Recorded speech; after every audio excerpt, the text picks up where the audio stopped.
মধ্যে একটা রক্তচোষা ভ্যাম্পায়ার জীবন্ত স্মৃতি তারা দেখতে পেল। কিরকম সেই ভ্যাম্পায়ারের কিরম কাজ, কেমন করে রক্ত শোষে, সেই ঘটনাটা আমি আপনাদের বলছি। ওদের সাথে গাইড ছিল, সেই গাইড নিউ ইয়র্কের গাইড, আর আমাদের যারা ভারতবর্ষ থেকে গেছিল হাউজম্যান সাহেব, বিকে কাপুরদা, শ্রী ঠাকুরের ছোট ছেলে এবং শ্রী ঠাকুরের এই ছোট ছেলেটা এবং শ্রী ঠাকুরের সহধর্মিণী শ্রী ছোট মা। তো তারা যখন ওইখানে গেল, সেই রক্তচোষা বাদুরটা সম্বন্ধে সেই গাইড বলছিলেন, একটা মিশমিশে কালো বিভৎস চেহারা সেই বাদুরটা, তার 12 ইঞ্চি 14 ইঞ্চি প্রায় লম্বা, এবং তার বিশাল দুখানা পাখা ছিল, আর চক্ষুটা রক্তবর্ণ। সেই বাদুরটাকে একটা গাছের কোটরের মধ্যে বেশ ভালোভাবে রেখে দিছে কৃত্রিম উপায়ে, আর একটা পাঠা ওই মিউজিয়ামের মধ্যেই ওই বাদুরটার সামনে ওই রক্তচোষা ভ্যাম্পায়ারের কাছে রেখে দিছে, আর পাঠাটা এরকম করে ঘাটটা উঁচু করে আসে। গাইড বলল যে ওই চোখের দৃষ্টিতে, ওই চোখ এমন ভাবে দেখলো, অপরূপ একটা দৃষ্টি ছিল। ওই দৃষ্টিতে ছাগলের দিকে দেখছে, পাঠার দিকে দেখছে, পাঠাটা ক্রমশ ঘাটটা এগিয়ে দিচ্ছে, আকর্ষিত হয়ে যাচ্ছে, এবং ওইটা বাদুরটা তখন পাঠার মধ্যে বসে ওর মুখের থেকে লালা ফেলতে লাগলো। ওই লালা ফেলা মাত্রই ওই পাঠার যেই লোমগুলি ছিল, সেই লোমগুলো দেখা যাচ্ছে এগুলো আস্তে আস্তে উঠে যাচ্ছে, মানে পরিষ্কার হয়ে যাচ্ছে ওই জায়গাটা, এবং লালাটা পড়তেছে। ওই লালার মধ্যে মাদক ছিল, সেই মাদকের ফলে ও খুব আরাম পাচ্ছিল পাঠাটা।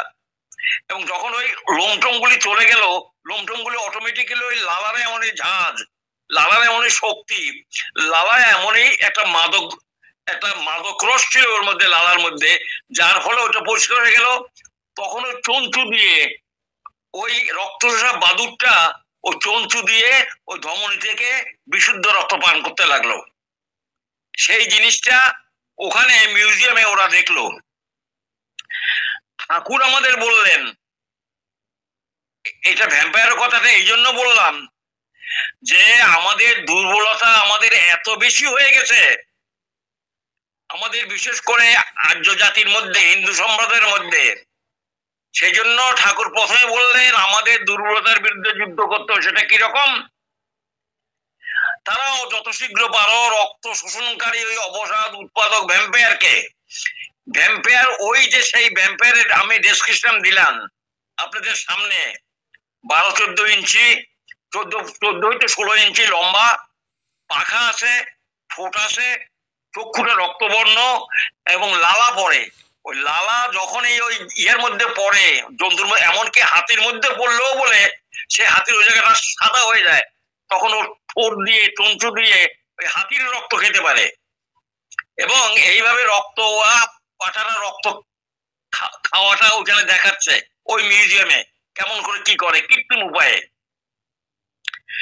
আমি বলতে চাচ্ছি এই জন্য, এই কথাটা বললাম এই জন্য, আমি আমাদের মধ্যে শ্রী ঠাকুর এসে দেখলেন যে আমরা সমস্ত দুর্বল হয়ে পড়েছি।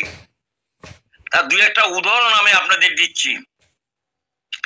আপনারা জানেন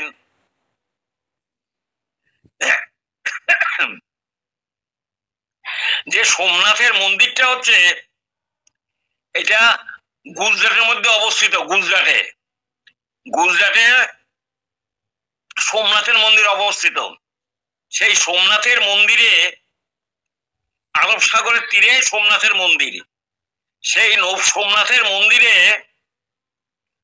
50,000 বেদপাঠী, ইফ নট মোর, 50,000 বেদপাঠী বেদপাঠ করছিল। 50,000 বেদপাঠী বেদপাঠ করছিল, এবং 1024 সালে গজনীর সুলতান মাহমুদ সোমনাথের মন্দির লুণ্ঠিত ধ্বংসন করে।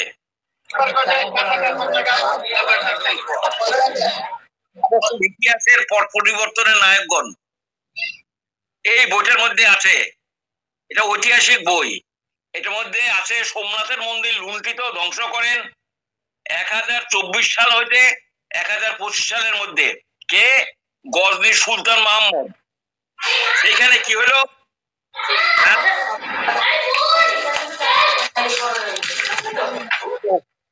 বেদপাত করছিল বিপ্লব। এরা কেউ রুখে দাঁড়ালো না। শ্রী ঠাকুর কেষ্টদার কাছে পার্লারে বলছিলেন, কেষ্টদা গল্প করছিলেন ঠাকুরের কাছে যে সোমনাথের মন্দির যেটা গুজরাটে অবস্থিত, সেই মন্দির যখন ধ্বংস করতে আসলো গজনীর সুলতান মাহমুদ, আমাদের বিপ্র লোকেরা, আমাদের বামুনরা সেখানে বসে বসে বেদপাঠ করছিল। 50,000 বেদপাঠী, প্রত্যেকের মাথা কেটে দিল, ওদের ধ্বংস করে দিল। এরা যদি হুম কোনো শব্দ করতো, ঠাকুর কাছে বলছেন কেষ্টদা, এরা যদি উঠে দাঁড়াতো, একটু হুম কোনো শব্দ করতে মানে প্রতিরোধ করতো, তাহলে ইতিহাস হয়তো পাল্টে যেত। আমরা এমনই হয়ে গেছি, বাদের শক্তি আমাদের এত দুর্বল হয়ে গেছে, সেজন্য ঠাকুর বলছেন যে আমাদের সর্বমত দুর্বলতার বিরুদ্ধে যুদ্ধ করতে হবে। আমি এটা এক্সাম্পলটা এই জন্য বললাম যে আমি নিজে ঠাকুরের কাছে শুনেছিলাম, কেষ্টদা এই গল্পটা ঠাকুরের কাছে বলেছিলেন কেমন করে সোমনাথের বিপ্লবের ইয়া করে। আবার এই সোমনাথের মন্দিরটা এই বল্লভভাই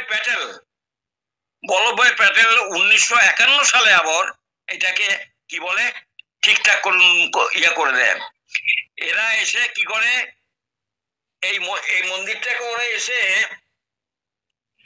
এই সুলতান মাহমুদ 1024 সালে গুজরাটের দক্ষিণে আরব সাগরের তীরে সোমনাথ মন্দিরে 50,000 বেদপাঠী বিপ্রের মাথা কাটা যায়। এটা এরা যদি একটু হুম শব্দ করে দাঁড়াতো, শক্তি নেতা, তাহলে ইতিহাস অন্যরকম ধারণ করত। ওই মন্দির আবার 720 খ্রিস্টাব্দে তৈরি হয়েছিল সোমনাথের মন্দির, এবং 1951 সালে সর্দার প্যাটেল তা আবার নির্মাণ করেন। এইভাবে দেখা যাচ্ছে সুলতান মাহমুদের আবার ভাগিনা, তার নাম হচ্ছে সালার মাহমুদ। দেখেন আবার শক্তির কিরকম তেজ। তিনি আর্যদের রাম মন্দির ধ্বংস করতে বিপুল সৈন্য নিয়ে আসে। কে আসে?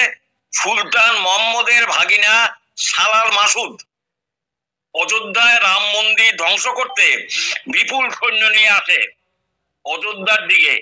শ্রীরামচন্দ্রের পুত্রে লব এবং কুশের বংশধর, তার নাম হচ্ছে মহারাজ সোহেল দেব, 15 লক্ষ পদাতিক সৈন্য এবং 10 লক্ষ ঘোড়া সওয়ার নিয়ে 7 দিন ধরে অযোধ্যার ঘাগরা নদী তীরে যুদ্ধ করে সালার মাহমুদকে পরাজিত ও নিহত করেন। একজনও অক্ষত দিয়ে ফিরে যায়নি। কয়েকদিন আরব এবং ইরানের ঘরে ঘরে নিষ্প্রদীপ, হাহাকার। তারপর 200 বছর ধরে আরব থেকে আর কোনো আক্রমণ আমাদের দেশে আসেনি। আমার এখানে বলার উদ্দেশ্য হচ্ছে এটা, আমাদের যে দুর্বলতা, আমাদের যে গোড়ামি, এগুলি আমাদের সর্বনাশ করেছে। যার জন্য ঠাকুর বললেন তোমরা দুর্বল হয়ে না। এখনো তো দেখতে পাচ্ছি, আমরা পেপারে তো রোজই দেখি কি চলছে আমাদের পূর্ব বাংলাতে, আমরা এখনো দেখতে পাচ্ছি। কিন্তু আমাদের শক্তি কোথায়? আমরা এত দুর্বল হয়ে গেছি। ঠাকুর বলছেন, দাসকে বলছিলেন যে এই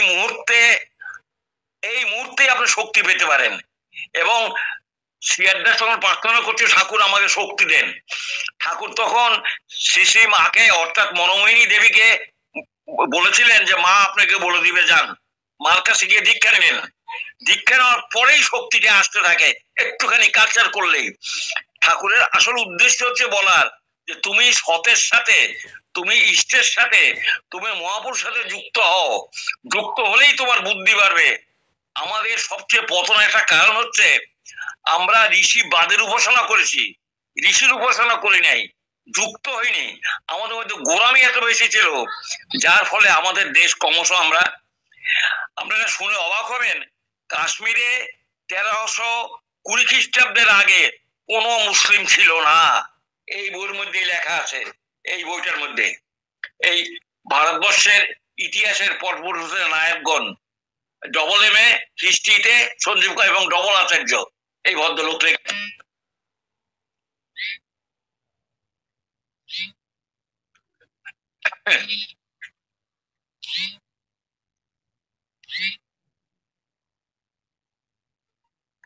হ্যাঁ, এখন 1320 খ্রিস্টাব্দের আগে কোনো মুসলিম ছিল না দেখেন কাশ্মীরে।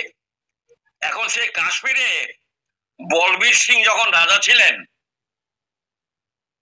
19 শতকের শেষ ভাগে, কাশ্মীরের রাজা ছিলেন বলবীর সিং। মুসলিমরা যারা মুসলমান হয়ে গেছিল, নবাবরা এসে সাধারণত ওরা এসে বলে তোমার ধর্মান্তরিত হও, ধর্মান্তরিত হও। হিন্দু ছিল, ওদেরকে মুসলমান করলো। এখন এই মুসলমানগুলো আবার বলবীর সিং এর কাছে প্রার্থনা করলেন যে আমরা হিন্দু হইতে চাই। তখন বলবীর সিং কাশ্মীর বেনারসে পাতি পাঠাইলেন, কে পাঠাইলেন যে এরকম ব্যাপার, ওরা হিন্দু হিন্দু হইতে চায়। তখন তখন বেনারসের যে পণ্ডিতরা এত গোড়া ছিল যে তারা কিছুতেই রাজি হলো না। এর ফলে আজকে কাশ্মীরের কি অবস্থা আমরা সকলেই দেখতে পাচ্ছি। তারপর দেখেন আবার হয়েছে কি জানেন, 712 খ্রিস্টাব্দে 712 খ্রিস্টাব্দে আরবরা সিন্ধুদের আক্রমণ করেন, আক্রমণ করে সম্পদ নিয়ে যায়, ধর্মান্তরিত করে, জিজিয়া কর আরোপ করে আমাদের সকলের হিন্দুদের উপরে। আমি এখানে হিন্দু বলে আমি করছি না, মানে আমি একটা সাম্প্রদায়িকের রকম আমি আনতেছি না, আমি বলতেছি আমাদের দুর্বলতা কোথায় সেই জিনিসটাই আমি তুলে ধরার চেষ্টা করছি আমাদের কাছে। তারপর আবার দেখেন আমাদের এই কি বলে, এই বাংলাদেশে 1870 খ্রিস্টাব্দের আগে, 1870 খ্রিস্টাব্দের আগে হিন্দু বেশি ছিল। সমস্ত বাংলাদেশের সংখ্যা যদি দেখা যায় হিন্দুরা সংখ্যাগরিষ্ঠ ছিল, কিন্তু আমাদের নানান রকম ব্যাপারে, নানান রকম আমাদের এই গোড়া ব্রাহ্মণদের, গোড়া বিপ্লবীদের নানান রকম এবং বিশেষ করে বল্লাল সেনের এক নবাব বলছিলেন যে তোমরা হিন্দুরা মুসলমানের বিয়ে করতে পারবে না। এইসব নানান কারণে জাগিয়ে আমরা ক্রমশ সংখ্যালঘু হয়ে গেছি। এখন এই যে আমাদের দুর্বলতা, এই দুর্বলতাটা কিন্তু আমাদের খেয়ে ফেলছে। আমরা সাহসী হতে পারছি না, বীর হতে পারছি না। সেই জন্য ঠাকুর আমাদের প্রথমে বললেন তোমরা বীর হও, সাহসী হও, অকপট হও। আর সেই জিনিসটাই শ্রী ঠাকুর সৎসঙ্গীদের মধ্যে আমাদের যে স্বস্তি সেবক বাহিনী করতে করছেন, আমার 1.5 লক্ষ লোক দরকার। ঠাকুর বললেন স্বস্তি সেবক বাহিনী, যারা মিলিটারি টাইপ, অনেকটা মিলিশিয়ার মতো, যারা এই বন্দুক টন্দুক ছুটতে পারবে, টিয়ে করতে পারবে, তাদের ট্রেনিং দরকার। সেই ঠাকুর বললেন নিরাপত্তা বাহিনী আমার দরকার, দেখি তোমাদের বাঁচাতে পারি কিনা। যখন যেরকম আবহাওয়া আসছে, যেরকম পরিস্থিতি আসছে, ঠাকুর সেভাবে আমাদের সজ্জিত হয়ে বলছেন। আর আমরা ঠাকুরের কথাগুলো কিন্তু অতখানি মনোযোগ দিয়ে আমরা সেগুলি পালন করি নাই, যার জন্য ঠাকুর বলছেন আমি তোমাদের যা বলছি তোমরা শৈথিল্যের সহিত অবমাননা করেছ, তোমরা থাকবে কিনা তাই সন্দেহ।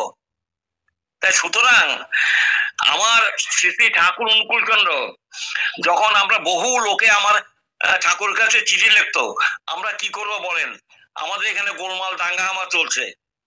ঠাকুর প্রথমে বলছিলেন অস্থাবর সম্পত্তি যেগুলি আছে, স্থাবর সম্পত্তি রেখে অস্থাবর সম্পত্তি বিক্রি করে চলে আসো। আর সরকারকে বলছেন গভর্নমেন্টকে বলছেন এমন তোর চাপ সৃষ্টি করা লাগে যাতে সেখানে সংখ্যালঘুরা তাদের কৃষ্টি, ঐতিহ্য এবং অন্যান্য সংস্কার, পূজা পার্বণ সব নিয়ে নির্বিবাদে নিশ্চিন্তে ভালোভাবে বাস করতে পারে, এমন তোর চাপ সৃষ্টি করা দরকার। সেটা হিংসাকে অহিংসা তাদেরই বলেননি। ঠাকুর হিংসাকে দরকার হিংসা করতে বলেন, যেখানে মারার দরকার মারতে বলেন। আমি স্বয়ং গান্ধীজির সাথে করপাড়ায় গিয়েছিলাম, নোয়াখালীতে করপাড়া চৌধুরী বাড়িতে, করপাড়া চৌধুরী বাড়িতে রাজেন্দ্র লাহার বলে একজন ছিলেন উকিল, তার মাথা 10,000 টাকা দাম দিছিল। পথে একটা মেয়ে ছেলে গান্ধীজির পায়ের মধ্যে লুটিয়ে কাঁদতে লাগলো যে তার স্বামীকে এইভাবে হত্যা করা হয়েছে ইত্যাদি ইত্যাদি। তো গান্ধীজিকে একজনে প্রশ্ন করলো, একটা মেয়ে ছেলেকে অত্যাচার করছে, তার হাতে অস্ত্র আছে, সে তাকে মারবে কি মারবে না? গান্ধীজি বলতেন সে আত্মঘাতী হবে, তাকে মারবে না। What is this? আমারে অত্যাচার করছে, আমার হাতে জিনিস আছে, অস্ত্র আছে, আমি আমি অত্যাচারিত হচ্ছি, আমি ধর্ষিত হচ্ছি, আমি তাকে মারতে পারবো না বলে তুমি নিজেকে নিজে আত্মঘাত করবে। What is this? এই কি অহিংসা? এই কি অহিংসা নীতি? সর্বনাশ করে দিল এইসব নীতিতে। আমি তার বিরুদ্ধে করতেছি না, আমি করতেছি হিংসাকে হিংসা করা, প্রশংসাকে প্রশংসা করা। এটা আমাদের কর্তব্য। ডাক্তার ঠাকুর বলেন ডাক্তার অংশ অপারেশন করতে হয় ডাক্তারকে। যেমন ঠাকুরের এই নাতিটিকে অপারেশন করেছিল সেই নিউ ইয়র্কের মধ্যে, অপারেশন করে ফুটোটা ঠিক করে যেমন করে ঠিক করে দিয়েছিল। আমাদের অসুখ বিসুখ হলে হাসপাতালে অপারেশন করে, তার মানে কি রুগীটা সুস্থ হওয়ার জন্য। হিংসাকে হিংসা করার দরকার আছে। সে জায়গায় প্রেম বিড়ালে হবে না, সে জায়গায় আত্মঘাতী হইলে হবে না। তো সেই জন্যই ঠাকুর আমাদের সচেতন করে দিচ্ছেন যে তোমরা নিজেরা আরো আরো বেশি ইয়ে হয়ে উঠো, কি বলে আরো বেশি সাহসী উঠো, বীর হয়ে উঠো। তারপর আরো একটা কথা বলি আপনাদের সামনে। আপনারা জানেন সকলেই যে তিরুপতি, এই তিরুপতি, তারপর আপনার জগন্নাথ মন্দির পুরী, আর তিরুপতি এবং কেরলের বিষ্ণু মন্দির, বিরাট মন্দির কেরলের, এবং সেখানে বহু বহু বহু সহস্র সহস্র কোটি কোটি টাকা পড়ে প্রণামী। এই প্রণামী অর্ঘ্যগুলো সরকার নিজে নেয়, নিয়ে কি করে মাদ্রাসা তৈরি করে দেয়, হজ যাত্রার জন্য টাকা দেয়, চার্চের জন্য ব্যয় করে। অথচ আমরা হিন্দুরা এখানে নির্বাক, কোনো কিছু বলি না। এই বইয়ের মধ্যেই আছে, এই বইয়ের মধ্যে, হিস্ট্রি বইয়ের মধ্যে আছে। আপনাদের কি বলবো, এই যে অর্থগুলো, জগন্নাথের মন্দির প্রচুর টাকা পড়ে, তিরুপতি মন্দির সে মানে লাইন দিয়ে শুধু ইয়েকে দেখার জন্য, সে বিষ্ণুকে দেখার জন্য, আর কেরলের বিষ্ণু মন্দির, এই তিনটার টাকা সমস্ত গভর্নমেন্ট নেয়, নিয়ে মাদ্রাসা তৈরি করে, হজে যাবে তার জন্য টাকা দেয় এবং চার্চের জন্য ব্যয় করে। কি আশ্চর্য তো অবস্থা, আমরা নির্ভীক। কিন্তু আমরা নিজেদের স্বার্থ, আমরা এত সহানুভূতিশীল, এত দরদি, এত প্রেমী যে আমাদের নিজের অস্তিত্বই আমরা বিলুপ করে ফেলতেছি। সেই জন্য ঠাকুর প্রথম বাণী হচ্ছে ঠাকুরের নিজের হাতে লেখা বই, একটাই বই আপনারা জানেন সকলে, সত্যানুসরণ, যেটা বিভিন্ন ভাষায়, উর্দু, সংস্কৃত, বাংলা, হিন্দি, ইংরেজি, তেলেগু, মালায়ালাম, অসমিয়া, বহু ভাষায় এবং উড়িয়া বহু ভাষায় ওই সত্যানুসরণ বইটা ছাপা হয়ে গেছে। এক রাত্রি লিখেছিলেন এবং তার প্রথম কথাই হচ্ছে আমাদের দুর্বলতার বিরুদ্ধে যুদ্ধ করতে হবে। ওই ভ্যাম্পায়ার সদৃশ্য যে আছে তারা ওই রক্ত, ওটাকে তুলনা করতে কার সাথে দেখেন, আমরা এত দুর্বল হয়েছি যে আমাদের সমস্ত রক্ত, আমাদের সমস্ত বীর্য শোষণ করে নিচ্ছে, আমাদের রক্ত সব শোষণ করে নিচ্ছে। আমরা এত দুর্বল হয়ে গেছি বাইরের আক্রমণে বা বাইরের সংখ্যালঘু বা যাই হোক, যে কোনো আক্রমণ, গোলমালে হোক, আমরা এত দুর্বল হয়ে পড়ে গেছি। সেই জন্য ঠাকুর বললেন ওই রক্ত শোষণকারী অবসাদ উৎপাদক ভ্যাম্পায়ারকে তারাও, অর্থাৎ তোমার দুর্বলতাকে তারাও, তুমি সাহসী হও, তুমি বীর হও। হে সৎসঙ্গী ভাইগণ, আমি বলবো যেখানে যেভাবে যেমন করে করা উচিত, যেখানে শাসন করা দরকার শাসন করো, যেখানে প্রেম দেওয়া দরকার প্রেম করো। ঠাকুর কি শাসন করেননি? অরুণ জোয়ারদার বলে একজন দাদা আছেন, সরোজিনী মার ছেলে, আমার সাথে পড়তো একসাথে, বঙ্গবাসী কলেজ থেকে বিএসসি পাস করেছিল। তার সাপ ধরার খুব অভ্যাস, ওখানে মাঝে মাঝে সাপ ধরে কোটাতে রাখতো, খেতে টেতে দিত। একদিন একটা বিষাক্ত সাপ দেখে আসছিল ইটের বাজার মধ্যে, সেটা ধরতে যাবে। ঠাকুরের কাছে খবর গেছিল কেমন করে। ঠাকুর জানতেন যে ও যদি ওই বিষের ওইখানে সাপ ধরতে যায়, ওইটা সবল মেরে ওকে ওই দিনে শেষ করে দিবে, ও আর বাঁচবে না। তো ও যখন আসলো ও যখন আসলো তখন বললো একে বাঁধতো, এই গাছের ডালের সাথে বাঁধ, গাছের ডালের সাথে আর 2 হাত দিয়ে বেঁধে দিছে। আর ঠাকুর ওকে একটা লাঠি নিয়ে সমানে মারতে লাগলো এবং ওর মাকে বললো তুই কিন্তু কিছু বলবি না, কিন্তু সরোজিনী তুই কিন্তু কিছু বলবি না। তখন ওই অরুণ জোয়ারদারকে ঠাকুর এভাবে লাঠি দিয়ে সমানে মারতে লাগলো, সমানে মারতে লাগলো, সমানে মারতে লাগলো। ও চিৎকার করতে করতে করতে করতে করতে যখন আধা মরা মতো হয়ে গেল, ঠাকুর দেখলো তখন ওই যে প্রবৃত্তিটা, ওই যে সাপ ধরার যে প্রবৃত্তিটা যখন ওর প্রশমিত হলো, তখন লোকে নামাও। ঠাকুর ঘামিয়ে গেছেন। এই জাতীয় যদি হিংসা না করি আমরা, এভাবে যদি লোকটাকে ঠিক না করি, অত্যাচার যদি কেবল সহ্যই করি, আমরা বাঁচতে পারবো না, আমরা জীবনে উঠতে পারবো না, আমরা দাঁড়াতে পারবো না।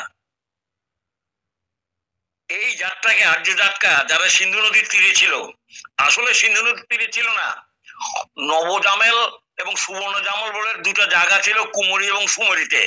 জামল মানে ঠাকুর বলছেন জমি, সুবর্ণ জামল আর নবজামেল। ওইখানে এত শীত যে থাকতে পারলো না। তারা কেউ কেউ সিন্ধু নদীর দিকে আসলে, কেউ কেউ ককেশাস ওদিকে জার্মানি গেল, কেউ জাপানে গেল, কেউ অন্যদিকে গেল। এরা কিন্তু আর্য। এই সিন্ধু দেশ থেকে আসলে আমরা হিন্দু না, হিন্দু পরে নাম হয়েছে সিন্ধু থেকে। আসলে আমরা আসতে তারপর নেমে নেবে এইসব দিকে চলে আসি। কোরের বংশ আরবও গেছিল, কোরের বংশ এরাও আর্য, ঠাকুরের বলা আছেন। এবং এবং আমেরিকানরা যারা আছেন বা ইংল্যান্ডের ওদিকে ব্রিটিশরা যারা গেছেন তারাও এরিয়ান। এখন ব্যাপার হচ্ছে এরিয়ান হোক আর যাই হোক, এরিয়ানদের কালচার ভালো, বিবাহ শাদী এরা নিজেদের ঠিক করে। এখন যেখানে বিবাহের গোলমাল হয়ে যায়, সেখানে বর্ণসংকর যেখানে হয়, সেখানে নানান রকম অত্যাচার কথা, লুণ্ঠনের কথা ইত্যাদি হয়। ঠাকুর সেগুলির বিরুদ্ধে যেতে বলেন। ঠাকুর আছেন রামরাজ্য প্রতিষ্ঠা করার জন্য, ঠাকুর আছেন সাত্যত বাণী নিয়ে, ঠাকুর আছেন সত্যিকারের মানুষকে মানুষ করে তৈরি করতে। ঠাকুর বলছেন যে এই গোলমালের সময় হিন্দু এবং মুসলমান দুজনের চক্রান্তে সিরাজদৌল্লাকে মৎসচ্যুত করে দিয়েছিল। হিন্দুদের মধ্যে যারা বেশ বিশিষ্ট শক্তিমান লোক এবং মুসলমান মধ্যে মির্জা মহসেন লোক, এরা পলাশির যুদ্ধে সিরাজকে কোনো সাহায্য করলো না। এত সৈন্য, লর্ড ক্লাইভ ইজিলি এদেরকে আক্রমণ করলো, যেহেতু মির্জাফরের হাজার হাজার সৈন্য চুপচাপ ছিল এবং জগৎ বলল তখন এরা যারা ছিল এরা কিচ্ছু করেনি। এর ফলে হিন্দু মুসলমানের মিলিত চক্রান্তে, ঠাকুর বলছেন দুজনের মিলিত চক্রান্ত, শুধু হিন্দুর নয় বা শুধু মুসলমান নয়, হিন্দু মুসলমানের মিলিত চক্রান্ত। সিরাজউদ্দৌলা মৎসচ্যুত হতে বাধ্য হয়েছে এবং বাংলার আকাশে সেদিন থেকে ঘোর আছে। আপনারা জানেন হতে আরম্ভ করে কি বলে 1205 সাল হইতে আরম্ভ করে 1757 খ্রিস্টাব্দ মুসলিম রাজত্ব চলছিল প্রায় 552 বছর পর্যন্ত। এই 552 বছরের মধ্যে জিজিয়া কর, ধর্মমন্ত্রিত কর, অমুক তমুক ইত্যাদি কত কিছু যে হয়েছে তার কোনো সীমানা নাই। কিন্তু মানুষের সত্য যে সেখানে সেটা জয়ী হবেই। সহ্য করে আমি এই ভারতের মহামানবের সাগর তীরে এসো আর্য, এসো অনার্য হিন্দু মুসলমান, এই যে আসে না কবিগুরু রবীন্দ্রনাথ ঠাকুরের কথা, সেখানে জানেন এখানে এসে মিলিত হয়ে গেছে। আমরা সহ্য করে নিছি, আমরা মানে আর্যরা সহ্য করে নিছেন, সিন্ধু দেশীরা সহ্য করে নিছেন, বরণ করে নিছেন। কিন্তু করতে করতে এমনই অবস্থা এসে দাঁড়াইছে যে এখন নিজের অস্তিত্বই রক্ষা করা মুশকিল হয়ে পড়ছে। সেই জন্য ঠাকুর ওই বাণীটা দিলেন, তুমি সাহসী হও, বীর হও, তারাও যত শীঘ্র বলে রক্ত শোষণকারী অবরত ভ্যাম্পায়ারকে। তো আমার কথা হচ্ছে এখানে আমাদের কাছে, আমি নিজেই বলছি, আমরা এত দুর্বল একটা কিছু হইলে আমরা নিজেরা মুখ খুলে কিছু বলতে পারি না, আমাদের বন্ধ হয়ে যায়, আমরা প্রতিকার করতে পারি না অন্যায়ের। একই কথা, অন্যায় হয়ে যাচ্ছে অত সহ্য করে যাচ্ছি, জঙ্গি বেড়েই যাচ্ছে, প্রশ্রয় দিয়ে যাচ্ছি। কি বলবো পলিটিক্যাল কথা এখন যা চলছে বাংলাদেশের মধ্যে, সেগুলি বলার না, আমি ওদিকে যেতে চাই না। তো বলতে যাচ্ছে এই কথা যে আমরা যে দুর্বল হয়ে গেছি, এই ঠাকুর এসে ওই জায়গায় আমাদের ঘা দিলেন, ওই জায়গায় এসে আঘাত করলেন, ওইখানে এসে ঠাকুর আমাদের ওইখান থেকে আমাদের ঠিক করতে চাইলেন। সুতরাং আমাদের সচেতনতা যুগ এসে গেছে। 55 কোটি টাকা দিয়ে দিলাম স্বাধীনতার পরে, যখন হলো 55, নইলে আমি অনশন করব। What is this? অনেক ঘটনা আছে যেগুলি বলে আমি কারো বিরুদ্ধেও যেতে চাই না, পক্ষেও যেতে চাই না, কিন্তু এটুকু যেতে চাচ্ছি যে ঋষি বাদ দিয়ে ঋষি বাদের উপাসনা আরম্ভ করেছি। ঠাকুর সেটাকে আবার ওয়ার্নিং দিয়ে বলছেন, যদি উন্নতি করতে চাও তবে তোমরা পূর্বপূর্ব আমাদের, এটা তো আমরা সকলেই জানেন, পূর্ববর্তী যারা আসছিলেন তাদেরকে তোমরা স্মরণ করো, তাদেরকে মনন করো। একমাত্র সৎসঙ্গী লোকেরাই হযরত প্রাণ ভরে মানে, তারা রামকে মানে, কৃষ্ণকে মানে, রামচন্দ্রকে মানে, গৌরাঙ্গদেবকে মানে, বুদ্ধদেবকে মানে, তাদেরকে সম্মান দেয়, শ্রদ্ধা করে, তাদেরকে মনে করে যে আমার একই প্রভু এসছেন, professor all same and similar. একজনকে যদি ইগনোর করা হয় তাহলে ঠাকুর বলেন সকলকে ইগনোর করা হয়। ঠাকুর বলছেন আমি শেষ নবী, এই কথাটা আমি কোরআনে বলেছি কিনা আমার তো খেয়াল হয় না, আমার তো ইয়েতে আসে না, আমি ঠাকুরের মুখ থেকে নিজে শুনেছি, আমার তো ইয়েতে হয় না যে হযরত রাসূল শুধু খাতেমুন নবী এই কথা বলেই চুপ করে গেছেন। এটা বলতে আমার ইয়েতে আসে না, অর্থাৎ ঠাকুর নিজেই যে হযরত রাসূল ছিলেন তা সেটা মনে হচ্ছে না যে আমি শুধু এই কথা বলেছি, বাকিটুকু লেখা হয়নি হয়তো। খাতেমুন নবী মানে ওই যুগের জন্য ওই নবী শেষ, এই নয় যে নবী আসবে না, ভুল কথা। বহু লোকের লেখার মধ্যে আছে নবী আবার আসবে, নবী আবার আসবে, নবী আবার আসবে, ওদের ইয়েতের মধ্যে বহু জায়গায় লেখা আছে। এও লেখা আছে মাংস বহু রোগের আকর, ঘি শক্তি বৃদ্ধি করে, দুধ চন্দ্রবৃদ্ধি করে, খাওয়ার কথা, গোস্ত খাওয়ার কথা কখনো কোরআনের মধ্যে নাই নাই নাই। ঠাকুর বহুবার করছে, কখনো কোরআনের মধ্যে নাই। কেন মাতা কাঁদিতেছ রণবার্তা শুনি, অসহায় পাণ্ডবের আমি নাহি গণি, ভিখারি পাণ্ডব গণ আমি রাজা দুর্যোধন, মোর করতলে আছে সমগ্র ধরণী। কে কথা বলছে? এ কথাই বলছে দুর্যোধন বলছে। কাকে বলছে? গান্ধারীকে বলছে। মা তুমি আদেশ করো আমি যুদ্ধে যাই। ঠাকুর বলছেন কি জানেন? ঠাকুর সে জায়গায় বলছেন, কিন্তু ঠাকুর গান্ধারী বলছেন যদি দুর্যোধনকে, সত্যের জয় হোক, যথা ধর্ম তথা জয়, সত্যের জয় হোক। কিন্তু বলেনি বাবা তোর জয় হোক, সত্যের জয় হোক বলেছিল। কিরম পয়েন্ট দেখেন ঠাকুর কিভাবে বলেছেন, আমি এটা নিজের কানে শুনেছি। গান্ধারী বলেনি যে তোমার জয় হোক বাবা, তোমার দুর্যোধন তুমি জয় জয়কার হয়ে আসো, বলেছিল সত্যের জয় হোক। আর ওদিকে উনি হুঙ্কার করে বলেছেন গান্ধারীর কাছে, গান্ধারীর কাছে অনুমতি নেও। কেন মাতা কাঁদিতেছ রণবার্তা শুনি, কৌরব পাণ্ডবের যুদ্ধ, রণবার্তা শুনে তুমি কাঁদছো কেন? ভিখারি পাণ্ডবগণ, ওরা ভিখারি, আমি রাজা দুর্যোধন, মোর করতলে আছে সমগ্র ধরণী, এই কথা বলছেন। আজকে আমরা দেখতে পাচ্ছি ঠাকুর নিজে বলছেন যেরকম গোলমাল দেখতে পাচ্ছি চতুর্দিকে, যেরকম মারামারির একটা রকম, যুদ্ধের একটা হুঙ্কার যেমন দেখতে পাচ্ছি, ঠাকুর ছোটবেলায় একটা কবিতা লিখেছিলেন, ফুটল রে ওই সত্য তবন অন্ধকারের পুঞ্জরাশি, বাদবোদয়াল বিশ্বনাথের শাশ্বত ওই মধুরবাসী, শিউরে উঠে সপ্তভুবন অমৃততার দীপ্ত চুরে, হাঁটতে বাবু বংশীনাথে আত্ম আমি নইরে দূরে। ফুটল রে ওই সত্য তবন অন্ধকারের পুঞ্জনাশী, বাদবো দয়াল বিশ্বনাথের শাশ্বত ওই মধুরবাসী। আমি আবার জেগে উঠবো, পাপ দানবীর অত্যাচারে ডাকছে যেন ত্রাহি ত্রাহি, চতুর্দিকে পাপের, বিবাহের গোলমাল, শিক্ষার গোলমাল, শাস্তিতে চুরি, খাদ্যেতে ভেজাল, কোথায় যাবেন আপনি? কেমন করে বাঁচবো? শক্ত মানুষ দরকার। ঠাকুর সেজন্য মানুষ দাও, ভিক্ষা দাও, ভিক্ষা দাও, ভিক্ষা দাও, ঝাঁঝালো ঝঞ্ঝার পিছের জিম্বন শুরু হয়েছে, ব্যাবুল ঘূর্ণি, এই যে বাণীগুলো আছে ভিক্ষা দাও, যেটা পাবনাতে লিখেছিলেন ঠাকুর, সেই যে বাণীর মধ্যে আছে কে বাঁচাবে আর্যস্তন্য দায়নি ভিখারিনী মাতা ভারতবর্ষকে। এই যে ভিক্ষা চাচ্ছে কার কাছে? আমাদের কাছ থেকে। আমরা শক্তিশালী হয়ে উঠি। ঠাকুর বলছেন বাংলাকে জাগান, বাংলাকে জাগান। বাংলা যেদিন ইয়ে হয়ে গেল পলাশির যুদ্ধে ওই 1777-এ, তখনই এসে ইংরেজরা সমস্ত ভারতবর্ষ দখল করে নিল। ঠাকুর বাংলাকে জাগান, আগে বাংলা জাগালে ইন্ডিয়া ঠিক হয়ে যাবে, ইন্ডিয়া ঠিক হলে সারা পৃথিবী ঠিক হয়ে যাবে। এগুলি শুধু মুখের কথা না, তার দূরদৃষ্টি সম্পন্ন কথা তিনি বলে গেছেন। কিন্তু আমি যদি তার যে সেবক যারা, তার বংশধর যারা এবং আমরা যারা আছি, আমরা তাকে যতখানি মাথায় নিয়ে উঁচু করে তার প্রতিষ্ঠা করার জন্য প্রাণপণ চেষ্টা করব, অনুরাগ ও আবদ্ধ নিয়ে, তবেই দেখবেন শান্তি আনন্দ সবকিছু আসবে। বর্ণাশ্রমের কথা বলে গেছেন ঠাকুর, বর্ণাশ্রম প্রতিষ্ঠা করো। বিবাহের মধ্যে দিয়ে ভেজাল সৃষ্টি হলে বর্ণসংকট সৃষ্টি হয়, তাতে সমাজে ভালো ছেলে আসে না।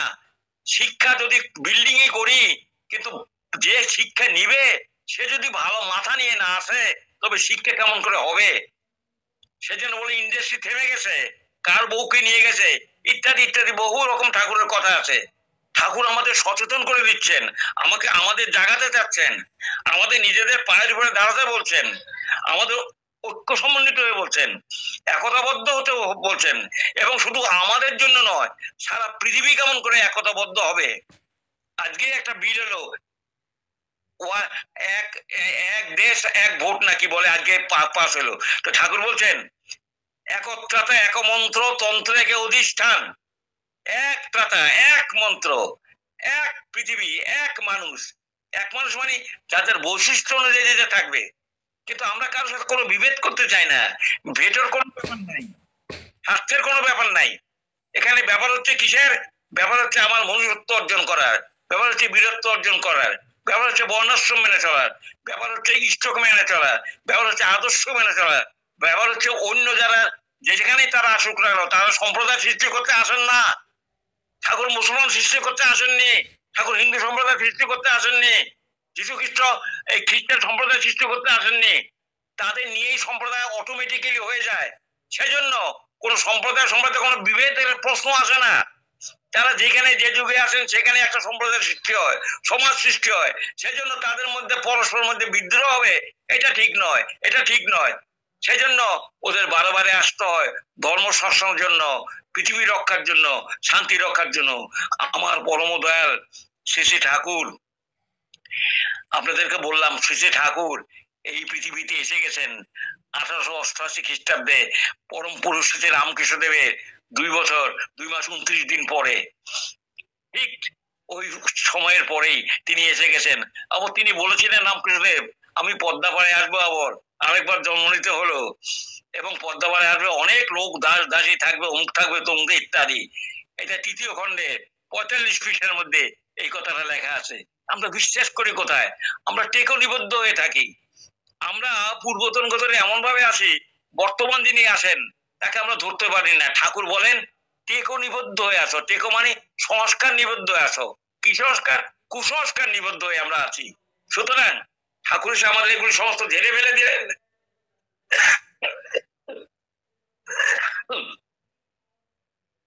আমরা যাতে সত্যিকারের বাঁচতে পারি। এমনকি ঠাকুর কেমন করে জানেন মিলিটারি ট্রেনিং কেমন হবে, যুদ্ধ কেমন করে করতে হয়, তাও তিনি বলে গেছেন। তার সামনে ইউনিভার্সিটি একটা বিষয় থাকবে মিলিটারি ট্রেনিং, বিষয় থাকবে পশুপক্ষীদের ভাষা শেখা। কি তার লফটি আইডিয়া, কি তার লফটি কি আমরা করেছি বলুন? রোহিণীতে বারবার অন্তত 1000 খানিক লোক পাঠাচ্ছেন, আমার চোখের সামনে দেখেছে, যাও জমি দেখে আসো। আমরা কি নিয়েছি সেই জমি? কেন নিলাম না? এই যদি প্রশ্ন করি, আমি জানি, আমি বলবো আমিই দায়ী। তুমি তোমার দেশের দশের বর্তমান ভবিষ্যতের জন্য দায়ী। আমি বলবো আমিই দায়ী। আমি চেষ্টা করিনি, এখন যেমন বুঝি তখন তো বুঝতাম না। আর যারা বুঝছে তারা কতখানি কি বুঝেছেন তা জানি না, আমি নিন্দা করতে চাই না, কিন্তু কেন নিলাম না, কেন তার কথা আমরা অবাধ্য করলাম?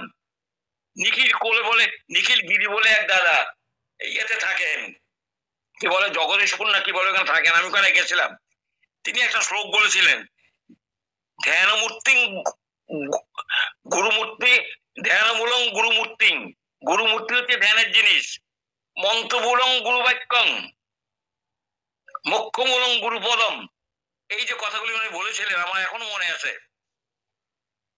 অর্থাৎ গুরুই আমার ধ্যানের বস্তু, আর গুরু যে বাক্য দেবেন সেটাই মন্ত্র। যে কথা সিয়ার দাস একমাত্র মর্মে মর্মে হৃদয়ে হৃদয়ে সেটা অনুভব করেছিলেন, এবং অনুভবের এত শক্তি, যেই শক্তিতে তিনি গান্ধীজিকে বলেছিলেন, আমি স্পষ্ট দেখতে পাচ্ছি যেগুলি আমি অস্পষ্ট দেখতাম। আপনি পাবনা যান, ঠাকুর সাথে কথা বলেন, ঠাকুরকে দেখেন, তিনি পাবনা গেলেন বটে, কিন্তু আমরা সেই সুযোগ করে দেইনি যে যার সাথে ঠাকুর সাথে নানান ভাবে কথা হয়, ঠাকুর তাকে কনভিন্স করতে পারতেন। তবে মাতা মনোময়ী দেবীর সাথেই তার বেশি কথা হয়েছিল, কিন্তু ঠাকুর সাথে কথা হলে ঠাকুর সাথে বুঝতে পারতেন। শুধু আমি এই কথাই বলছি এই জন্য, আমি তখন ছিলাম না, জানিও না, সে অনেক আগের কথা, তখন আমি হয়তো জন্মগ্রহণই করি নাই, 1924-25 সালের কথা, তখন আমার জন্মই হয় নাই। এনিহাউ ঠাকুর যে এই যে আহ্বান করছেন, একটা লোক পেয়েছেন সিআর দাস, মাত্র ঠাকুর যাওয়ার পরে 1 বছর 1 মাস কতদিন জানি বেঁচেছিলেন, বেশি দিন বাঁচেননি, 1 বছর প্রায় 2 মাসের কাছাকাছি আর কি বেঁচেছিলেন। এই বিষয়ের মধ্যে তিনি কি করে গেলেন এবং কি করতে চেয়েছিলেন, কিন্তু দুঃখের বিষয় নিয়তিটাকে টেনে নিয়ে গেল। আমি সেসব ইতিহাস বলতে চাই না। সুভাষচন্দ্র বসু কত বড় বীর, পাবনায় গেছিলেন, দেখা করলেন, কিন্তু তার সামান্য একটা অন্য জায়গায় মিটিং ছিল, সেই মিটিংটা মূল্য বেশি, ঠাকুর বলছেন তাকে থেকে যেতে, হয়তো তাকে আজাদিন ফৌজ গঠন করতে হতো না। কি বুদ্ধি দিতেন ঠাকুর, ঠাকুরই জানেন সেটা, কেননা তিনি ক্লু দেখেন, এ টু জেড পর্যন্ত তিনি জানেন। ঠাকুর বলেন নেতাদের পিছনে যদি একজন সিআর না থাকে, যিনি এ টু জেড জানেন, তাহলে দেশ চলতে পারে না, দেশের মধ্যে ব্লান্ডার হয়, দেশের মধ্যে ব্লান্ডার হয়, সেই ব্লান্ডারের ফল আমরা ভোগ করতেছি। আমরা জানি শিক্ষামন্ত্রী চাগলা এ বলেছিলেন, কি বলেছিলেন, I am a Muslim by religion, Hindu by race, all of the Muslims of India are Hindu by race। কে বলেছিলেন? কেন্দ্রীয় শিক্ষামন্ত্রী মোহাম্মদ করিম Chagla. I am a Muslim by religion, Hindu by race, all the Muslims of India are Hindu by race। আর এদিকে আবার দেখেন জওয়াহরলাল নেহরু বলছেন, কি বলছেন, I am a Muslim by culture, English by education and Hindu by accident। কিরকম ফারাক দেখতেছেন? I am Muslim by culture, Jawaharlal Nehru বলছেন, English by education, I am an Englishman by education and Hindu by accident, Hindu by accident। Motilal Nehru কত বড় ব্রাহ্মণ সন্তান, তার বংশ কত ভালো, অথচ দেখেন শিক্ষায় কি করে দেয়, কিভাবে কি হয়ে যায়। আমি নিন্দের কথা বলছি না, কিন্তু এই যে কথাগুলি বলা, এগুলি ভারতীয় কৃষ্টির কথা নয়, এগুলি ঐতিহ্যের কথা নয়, এগুলি আর্যত্বের কথা নয়। তাই ঠাকুর বলেন আর্য যারা, তুমি আর্য যারা, তাদের কি কি কালচার, কি কি বৈশিষ্ট্য, কি কি বিশেষ গুণ, এগুলি ঠাকুর আর্য কি বলে, একটা বই আছে ঠাকুরের, তার মধ্যে এগুলি সমস্ত গুলি লেখা আছে। আপনি বুঝতে পারেন 25,000 বাণী দিয়ে গেছেন। কোরআনের মধ্যে 6,666 বাণী আছে, 6666 আয়াত আছে কোরআনের মধ্যে, 6,666 আছে আয়াত আছে। আমরা যখন ঠাকুরের কাছে বসে ঠাকুর জন্য বাণী বলছেন, আমরা লিখতেছিলাম, এই কোরআনে কতখানি বা আয়াত আছে রে? দেবীদা বললেন 6,666 বাণী আছে, আয়াত আছে। কয় আমার কথা হয়েছে ছড়া, কয় আপনার 6,000 কাছাকাছি হচ্ছে। রাত দিন ঠাকুর তখন ছড়া বলতে লাগলেন, ছড়া বলতে ছড়া, যেই 6,666 হয়ে গেছে, ঠাকুরের কি আনন্দ। কিন্তু ঠাকুরের ছড়া প্রায় 8,000-এর মতো আছে। এই হচ্ছেন আমার ঠাকুর, কোন দিক দিয়ে তার কোন দিক দিয়ে তিনি অপূর্ণ রেখে যাননি। আমাদের ভালোবাসা চূড়ান্ত, প্রেম চূড়ান্ত, ভালোবাসা আবার হিংসাও চূড়ান্ত, সে জায়গায় তিনি কিন্তু কম্প্রোমাইজ করেন না। যেভাবে অরুণ জোয়ারদারকে মারলো, সে আমরা কি বলবো, যদিও আমি দেখি না, আমি শুনেছি, আমি জানি ঘটনাটা। জয় গুরু। প্রেমী দয়ালু কাছে প্রার্থনা করি, সেই মানুষকে আমরা পেয়েছি দাদা। মাথায় কতখানি নিয়েছি, চলনে কতখানি নিয়েছি, আচরণে কতখানি নিয়েছি। আসুন আমরা তার চরণে চলে আচরণ সিদ্ধ হয়ে উঠি, সুন্দর হয়ে উঠি, তাকে প্রতিষ্ঠা করি, যজন পালন করি। বর্তমান যে আচার্যদেব এই ডিপি ওয়ার্ক চলছে, মানুষগুলো জাগাবার জন্য, আর কিছু না। মানুষগুলো জাগক, যারা ঘুমিয়ে আছে তারা জেগে উঠুক, তারা জাগায়। এই জন্য আমাদের কালচার দরকার, আমাদের প্রচেষ্টা দরকার, ঋত্বিকদের প্রচেষ্টা, ভক্তদের প্রচেষ্টার জন্য যজন ইনস্টিটিউটে পড়ানো হয়ে নিজের স্ত্রীকে ভালোবেসে, পরিবারকে ভালোবেসে আমরা চলবো জীবন পথে, আরো আরো করে সুন্দর করে। পরম পিতার কাছে এই প্রার্থনা করে আজকে আমার কথা শেষ করলাম। জয় গুরু, জয় গুরু, জয় গুরু, জয় গুরু, জয় গুরু। অসাধারণ। পরম দলে পরম কথা নিবেদিত